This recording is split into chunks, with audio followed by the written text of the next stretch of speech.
3 Sunsets by Carroll. He saw her once, and in the glance, a moment's glance of meeting eyes, his heart stood still in sudden trance. He trembled with a sweet surprise. All in the waning light she stood, a star of perfect womanhood. That summer eve his heart was light.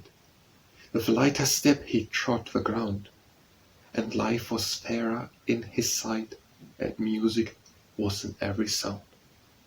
He blessed the world where could be so beautiful a thing as she.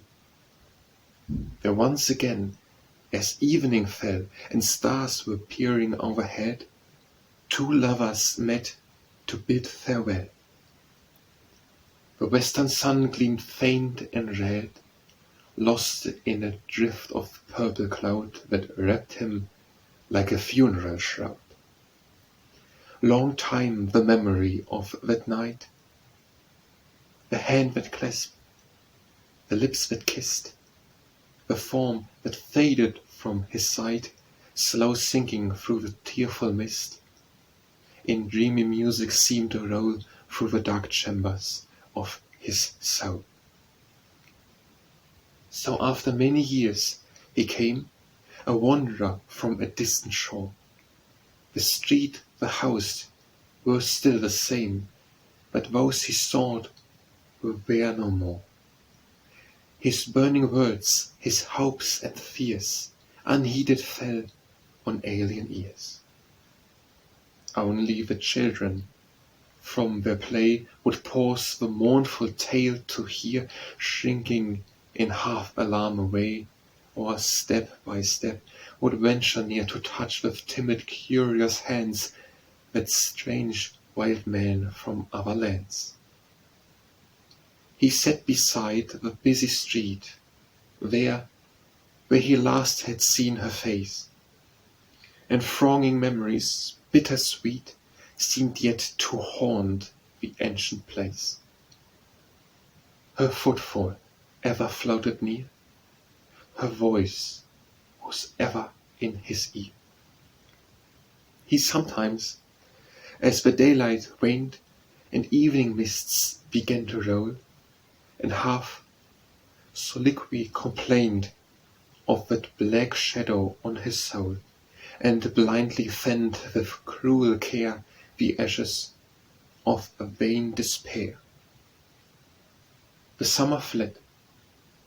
The lonely man still lingered out the lessening days. Still, as the night drew on, would scan each passing face with closer gaze, till, sick at heart, he turned away and sighed, "She will not come today." So by degrees his spirit bent to mock its own despairing cry, in strange self-torture to invent new luxuries of agony, and people all the vacant space with visions of her perfect face. Till for a moment she was nigh. He heard no step, but she was there, as if an angel suddenly were bodied from the viewless air, and all her fine, ethereal frame should fade as strangely as it came. So half in fancy's sunny trance, and half in misery's aching void, with set of stony countenance, his bitter being he enjoyed, and thrust forever from his mind the happiness he could not find. As when the wretch in lonely room to selfish death is madly hurled, the glamour of that fatal fume shuts out the wholesome living world. So all his manhood's strength and pride, one sickly dream, had swept aside. Yeah, brother, and we passed them there, but yesterday in merry mood, and marveled at the lordly air, that shamed his beggar's attitude, nor heeded that ourselves might be wretches as desperate as he. who let the dream of bliss denied make havoc of our life and powers, and pine in solitary pride for peace that never shall be ours, because we will not work and wait in trustful patience for our fate. And so it chanced once more that she came by the old familiar spot. The face he would have died to see bent over him, and he knew it not.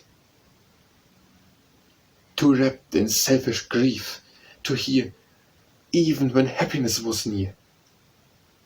And pity filled her gentle breast for him that would not stir nor speak. The dying crimson of the west that faintly tinged his haggard cheek fell on her as she stood, and shed a glory round the patient head.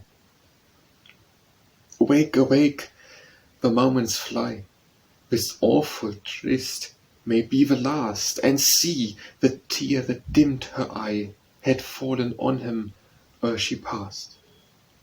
She passed. The crimson paled to grey, and hope departed with the day. The heavy hours of night went by, and silence quickened into sound, and light slid upon the eastern sky, and life began its daily round. But life and light for him were fled. His name was numbered with the dead.